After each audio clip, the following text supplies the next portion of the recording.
Welcome to the Million Vegan Grandmothers podcast. And today I have Dr. Prabodh Mistry. And we have been communicating back and forth. He will be on our next convergence, July 26th and 27th, with BCOP 22, Thriving on Planet B. Planet B represents what Sailesh talks about in his latest book, There is a Planet B, that the Planet B is a place of love and compassion and truth and trust. So this podcast is super relevant for what we're doing. So welcome, Dr. Mistry, to this work that we're doing together. Thank you for inviting me. Thank you. Yeah. You've developed a model for self-evaluation. Can you tell us a little bit about your personal model that you're bringing to the world? Sure. What I would say, values is something that has interested me for many years because I used to teach values as well.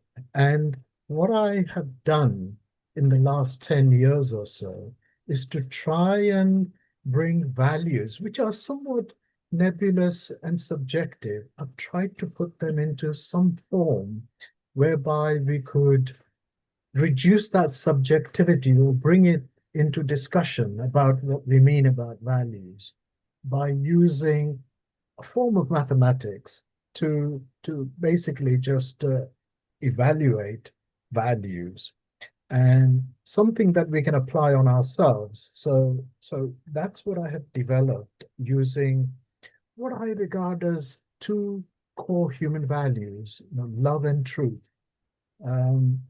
Love is what we are naturally wired to receive and give, basically. And truth is something that helps us to explore the world in the right way. And that also happens to be the way our brains are wired as well, left and right. So the right brain has the value of love, the emotional value of love.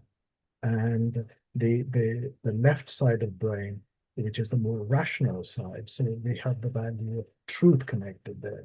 And so what I have done is just devised a way to look at love and truth, but all the other connected values on the same grid or model, as it were, to understand what values are and how they can actually help us to develop. That's perfect. I think about a book that I read years ago called My Stroke of Insight by Dr. Jill Bold, I think her last name is. She's a neurosurgeon who had a stroke, and it was her left side of her brain that was stroked. And she said she was very rational, very, in her head a lot. And all of a sudden, she was in this place where that part of her brain was stroked, and she was able to feel everything. She could feel the nurses coming in she could feel the love coming towards her from their energy or their disdain. And she could feel the difference between the nurses that were providing love and care and gentleness and the ones that weren't, because the rational side was out of commission for a while.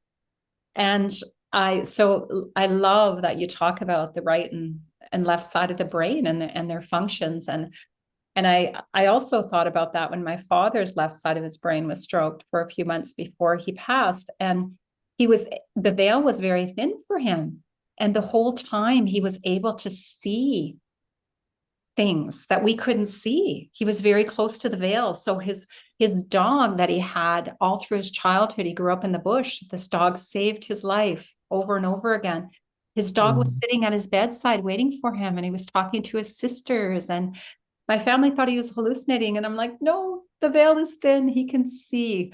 So I love your last name because it represents the mystery that we're all in, the awe of the unknown, Yeah.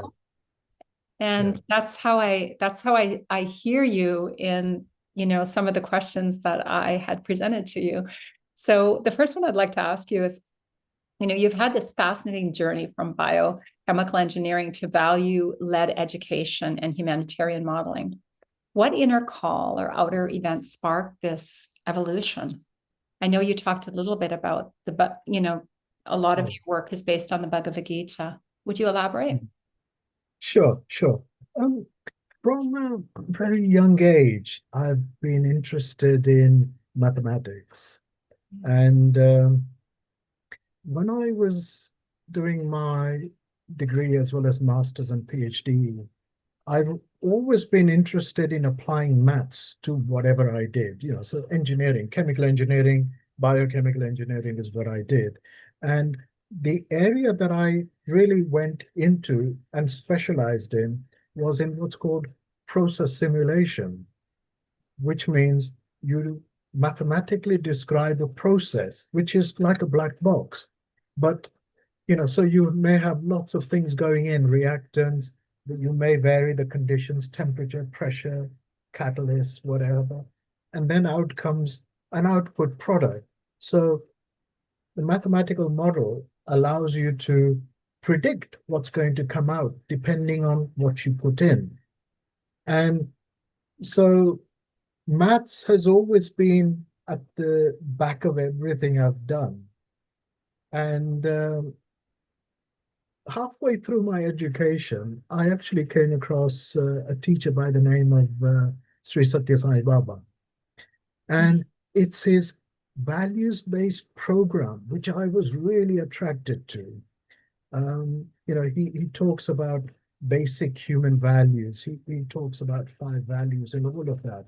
And I really got taken into that. And I started reading more and more about that. And although there wasn't maths involved there, but it's something that has always been at the back of my mind to say, yes, we talk about values, but can we talk about values with a bit more precision than the degree of ambiguity it means? Like values like justice, it means different things to different people. It context dependent. So what I wanted to do was to apply maths to the values as well. And that's how I came to, you know, coming up with a values model, which I not only came up with, but presented to lots of academics as well as engineers and friends, psychologists, doctors, and so on. And I had to get that right with them, friendly lot, as it were. And since the last 10 years, I've tried to kind of bed that down into a structure, which is what I use for evaluating, you know, one's character, how to be good, what is human excellence, and that kind of thing. Beautiful. It's interesting since I have been reading some of your work, I have been looking at my own truth just a little bit deeper and seeing where I can sink deeper into self knowledge and fine tune. Mhm. So you had in your work across continents and disciplines, these threads of truth and love have kept showing up for you. What connects us all, regardless of training or culture? Yes. Do you know, human nature is basically the same wherever we go. Whether in Canada, which is where you are, whether in UK, which is where I am, whether in India, which is where I was brought up, it's the human nature is the same. The culture may vary, so a degree of mannerism and so on may be different, but ultimately the human nature is the same. Um, like physics laws, which apply everywhere, whether you're on the earth or outer space. Uh, the value of truth applies in all cultures to every human being. And really, I don't find the human nature different other than in certain mannerism. So it's love and truth are like universal values, and that's what I call the core human values, which is what we're driven to to act on as well. So I don't see, you know, um, any differences from continents, countries, people. and so on. I hope that answers the question. Yes, it totally does. Because I speak to that a lot. I used to be a social worker, and then I went into doing healing type body work of all different types, and then I went on to nutrition, and they're all linked. It's all linked. It's just being there for people, deeply listening, and the more I listen to myself, the more I'm able to listen to other people, and it boils down to everyone wants to feel valued. Everyone wants to feel cared for. Everyone wants to feel safe. Everyone wants to feel like they're enough. You know, they want to know how to serve. And like they say, if you don't serve God, you serve the devil. So it's kind of like finding a way to serve in the highest regard so we don't slip into other ways of trying to soothe. Service seems to be a deep antidote for suffering. Mhm. Yeah. Yeah. Thank you. So when we get into systems thinking and engineer wisdom, how can engineers and I hear Silesh speak of this almost in every one of his talks that he's an engineer, he's a systems analysis, and so he does he works in systems, and so when he's looking at the environment, he looks at it in terms of systems. So how can engineers and designers and technical strategists orient towards sacred responsibility for the earth, for our future generations, instead of this infinite growth model? Yes, yes. Mm. A very good question. You know, for sacredness in action, we have to be sacred ourselves. Mm. So, so to an extent, I can see the answer in your question. How can we apply sacredness? Well, we have to become sacred ourselves. Mm. And I talked about the value of love, which is something we need to kind of imbibe in us. And also sacredness also means being true to ourselves. So being not only loving, but being honest, as Mm. well as applying that in all our activities. And I think that's what's required for scientists and engineers uh, to become sacred before they start applying that in their everyday actions, their activities, work, and so on. Yeah, beautiful. My partner and I just finished writing a book called The Essence of Sacred Relationship. And it's seeing relationship in terms of a sacred commitment as opposed to, maybe something that takes the edge off a loneliness or something we're supposed to do, get into a marriage and have children. But to see it as a sacred bond to support each other's deepest growth. And then to do that so in that evolution, we can be of better service. And it's such a different view because then when you start to get into disagreements, the disagreement is the sacred place as well. So it's Yes. all sacred. Yeah, Yeah. it's all sacred. Yeah. Yeah.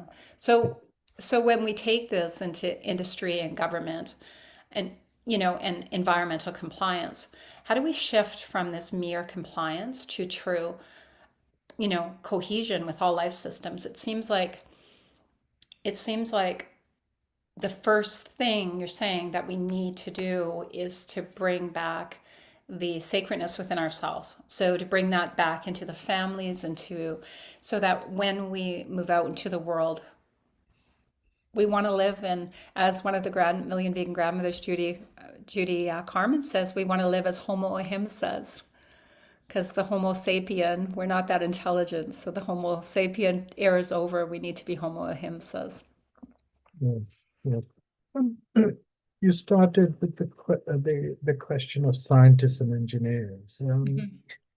Do you know, I have been in a career where I have looked at different aspects of pollution control.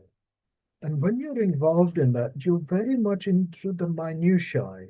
You're not looking at the bigger picture. And I think most of the engineers, as well as government scientists and so on, they are looking at very much areas of work in their speciality, and they're not looking at the bigger picture. And I think that to begin with, we should have some kind of an awareness raising training given to them, which will provide them with that broader picture so they know what they're doing, what that action means in terms of the bigger picture.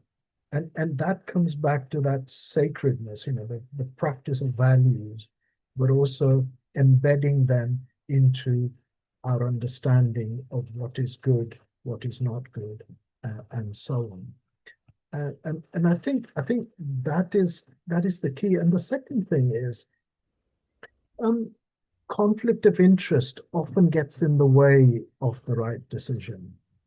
And I have read a lot of work by a Nobel economist by the name of Herbert Simon. Now, he came up with this idea of bounded rationality, which says, and he did a lot of work in public administration, and he says that when we're confronted with lots and lots of information, data, facts, figures, and so on, we often take a shortcut and make a decision. And that decision often is kind of goaded in the direction of your preference. So there may be a bias built into it based on your interest as well. And so I think we have to be mindful of that.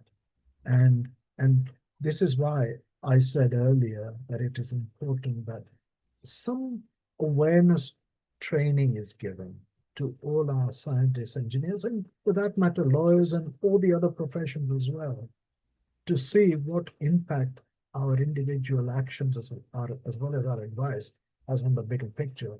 So for the vegan world, it's even more important because we need to understand the kind of micro level actions onto the macrocosm, which is what the earth is.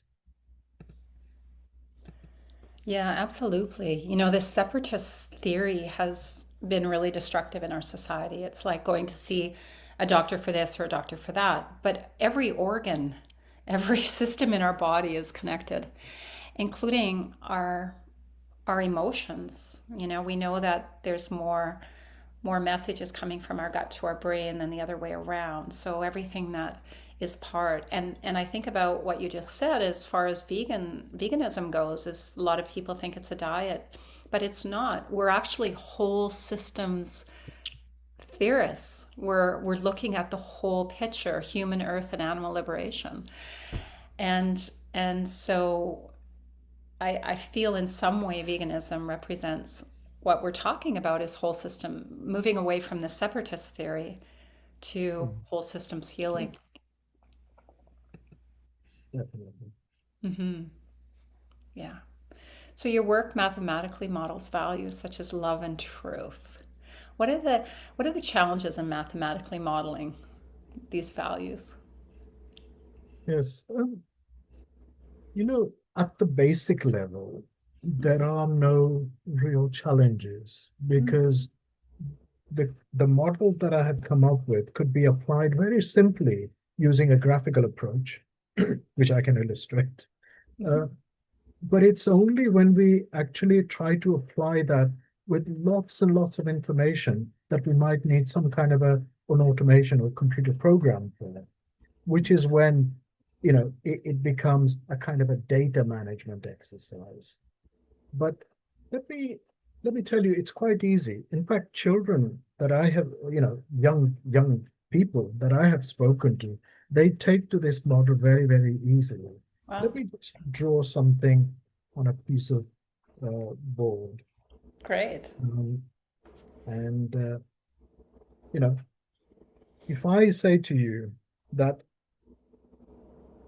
if I can plot the degree of love on this horizontal axis and the degree of truth on this axis, so this is zero, there's no love. But as we go this way, there's more and more love. So, saintly love is that way. And here I classify truth as three types: passing truth, relative truth, and absolute truth. Absolute truth is something we cannot really understand because it's the cosmic truth we're talking about, the unchanging truth. And unapproachable. I won't go much further into that at this stage.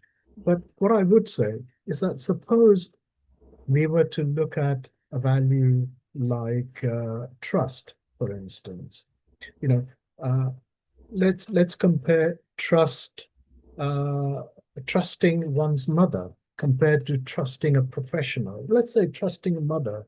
There is a lot of love and truth already between, in your relationship with your mother. So you'd have a greater degree of love and you'd actually have high regard for what she says.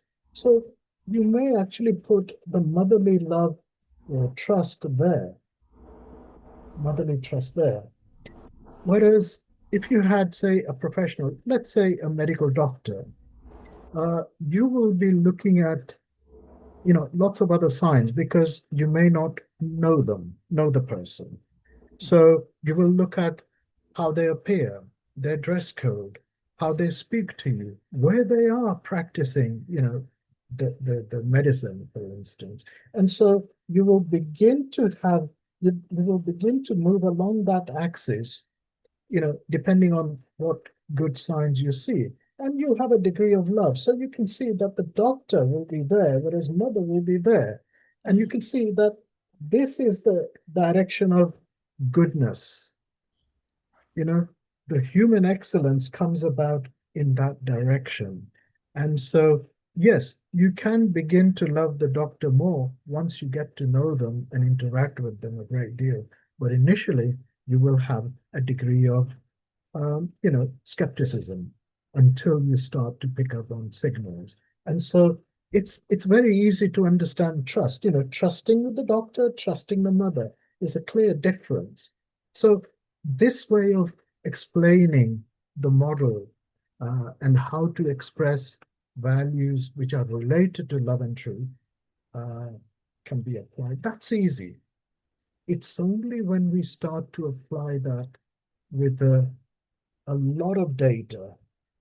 And this is where I would, kind of like to work in the coming months and years, so that if there are listeners who are really interested in kind of a decision aid tools that uses values, then please get in touch with me, and I'll be happy to initially guide them to use this value, or they can take it to any extent that they like. I'm just interested in passing this concept along to as many people as possible. Mm. Yeah, so you're saying it's very easy to be used with children, so it's easy to apply in schools and communities? Yes, yes, yes, exactly. In schools and communities, where it really goes down well is when you're discussing what we mean by certain ideas. For instance, I mentioned the value of justice. Very often people will define justice based on their own position. Mm. So, for instance, um, justice has the element of love and truth in them as well. So, law court judge may actually say, may practice it with high degree of love and high degree of truth. But the victim may actually apply a degree of truth, but with a degree of dislikes or hate towards the criminal. So it may be placed here. Whereas the actual perpetrator may actually want to bend the truth. So it'll be somewhere here, but may apply, you know, loving spirit so that, he's not given as much punishment as possible. So their interpretation may be there. This is victims, and this is where the law court judge may be. So you can see that we can actually discuss values that relate to love and truth using this sort of concept. So the degree of subjectivity is actually shown on paper, as it were. Mm. Which would be an interesting way of working within the family community, individual level, when you're looking at graphing, if you didn't build the safe amount of love and trust love and trust, love and truth with your parents. Yes, absolutely. Mhm. So You know, it would show, your general love and trust for the yeah, world, and yeah, your truth values as well. So yeah, it would be a good way of helping people heal, I could see. That who do you trust? What do you trust? And how can we work from that space instead of maybe relationships that should have fostered that but didn't. yes. Mm-hmm. Mm-hmm. Yeah. So, love is kind of a sentimental word, and you're using it, in a very mathematical way, talking about policies and curriculum and design thinking. So, how does this mathematical modeling, such as values, give us like needed insights? So, you're saying we can direct it, but how can we direct that into the world of all species? Yes. You Hmm. know, love is a form of energy. Hmm. And even when we are born, it's the value of love that we respond to most to begin with. And as the child grows, it's actually the child will experiment with truth and untruth, in order to get out of something wrong that he or she may have done. They might tell a little lie, but they soon learn that, you know, it doesn't fit in with what the mother or the father understands because they might get a little punishment and so on. So they learn initially by lying. They learn about the truth by experimenting. But it's love that is the energy that actually brings vibrancy to our life. And really, in every activities that we have, even at the government and organization level, we have policy development, people management, projects, and all of that. And embedding sacredness with love actually just adds that extra vigor, just extra energy into everything we do. Now, the one thing that I started saying earlier, and I'll explain that, is we can we can look at values in a slightly different way. We understand a lot about AI technology nowadays and AI machine learning. What that is about applying past data. So we have to have actual data to apply, decision making on. Whereas what I'm talking about is providing initially an ideal framework based on love and truth in order to bed all our decisions on. So with this kind of love versus truth programming, the self-values model, we can actually have what's called a programmable ethics, which will always be correct because it will always point us in the right direction, unlike AI machine learning, which is based on past data. Whereas what I'm talking about is future action, future, decisions basically. So this is why I think the difference between what AI does and what I'm trying to do should be differentiated. Um, Hmm. Yeah, no, I really love that. It's because we I feel, and the people in, my spiritual community that I commune with a lot, that we're in a deep spiritual evolution times. Like there's a huge awakening on the planet right now. And so if we're to base our reactions and our actions on our past, we're becoming dinosaurs. It's there's so much access to this deeper love that we can love each other home. We can truly witness the the truth in another being by loving them. And that's what you're saying. It very rarely can we criticize another home to their heart. Yeah, It's usually loving them home. So thank you for this, because it's another reminder when yeah, I'm, when I'm it's very easy for us sometimes when we get into fear. Like I think about that with my daughter. She struggles a little bit with anxiety, and I sometimes like, but it's like, just keep loving, just keep yeah. loving, just Do keep. you know one thing I would add to that is Mhm. that practicing of love in all its form leads to truth Mm, because it gives you a beautiful. degree of comfort, but also security to speak you know, your mind as well as, Hmm. what you think and so on. And I've always felt that just like the example of the child I gave, who starts with love, but experiments with truth, bit of lies, bit of truth, but it's the environment that the child grows up in, the loving environment. That's what makes them honest, uh, Yeah, that's beautiful. family Yeah. member. Yes. Yeah, the environment we grow up in is what makes us honest. And then the environment, that we reparent ourselves, the environment that we surround ourselves with, kind of like the genetic, versus the epigenetic. What love expression, they say over 200 gene expressions out of one gene could be possible. So what is the epigenetic love surrounding that we can put ourselves in if we didn't feel we had enough when we were younger? Yes. Yeah. Yeah, yeah. So, what stories or patterns have you seen in use that give you hope for a thriving planet B? Um,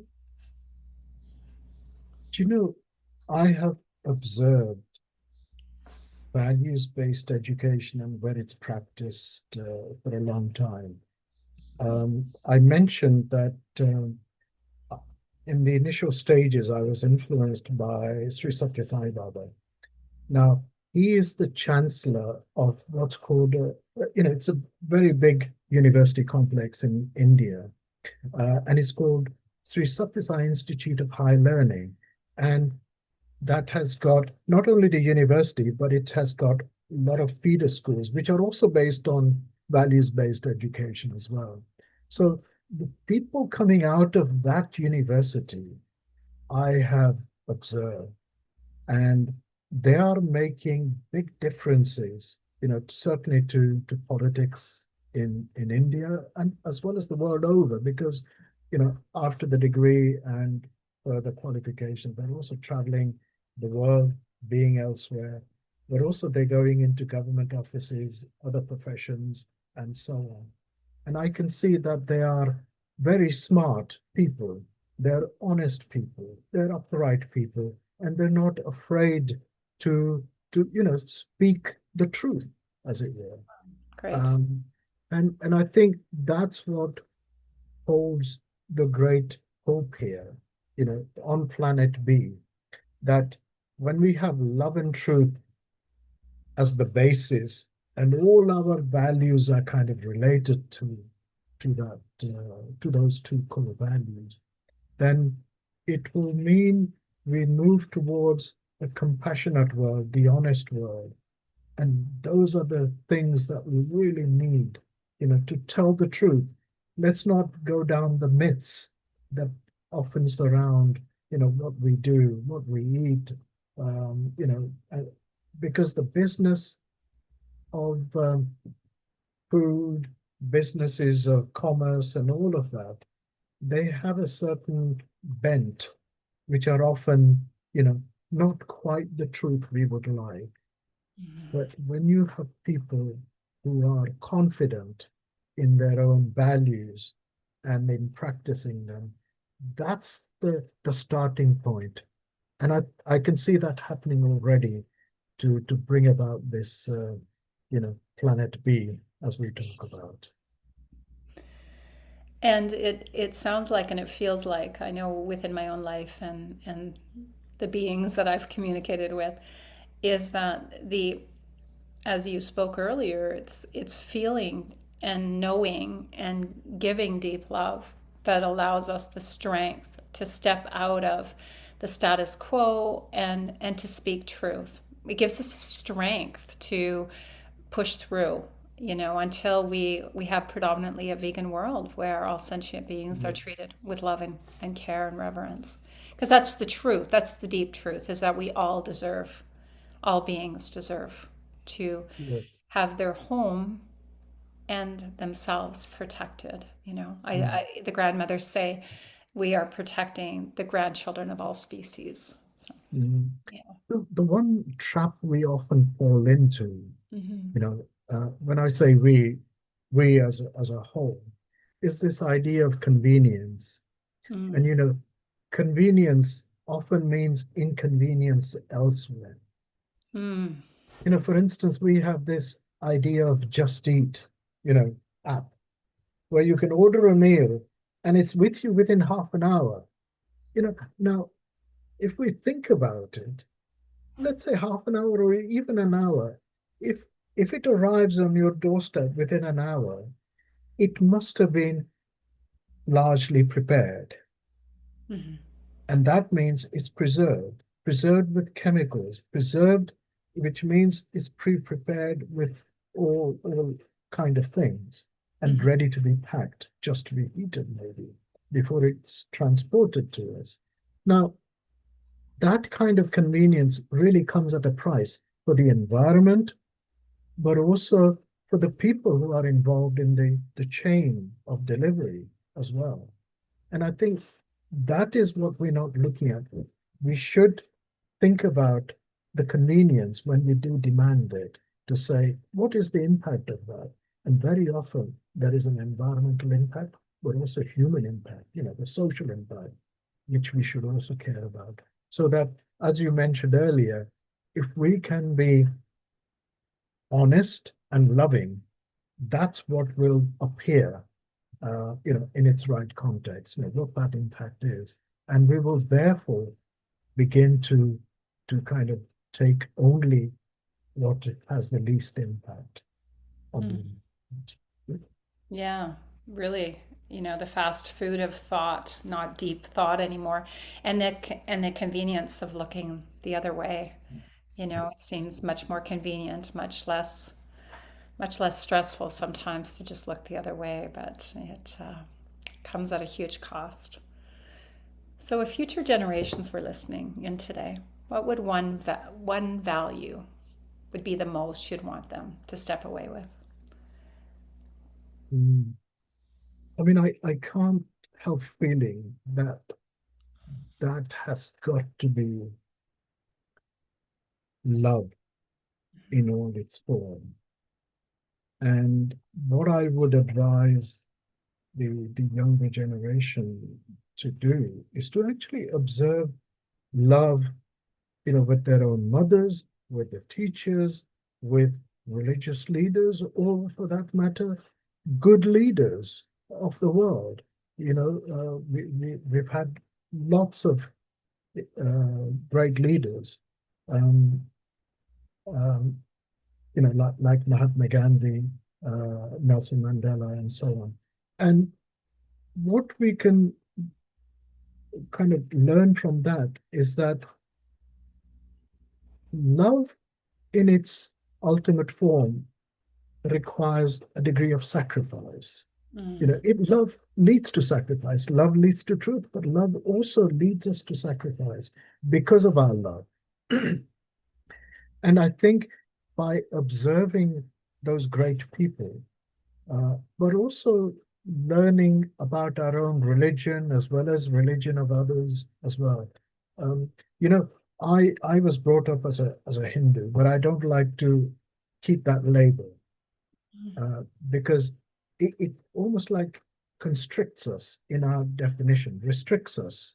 Um, and it almost like saying, I belong here. So there's always a division between I and others. Mm. And I don't like that.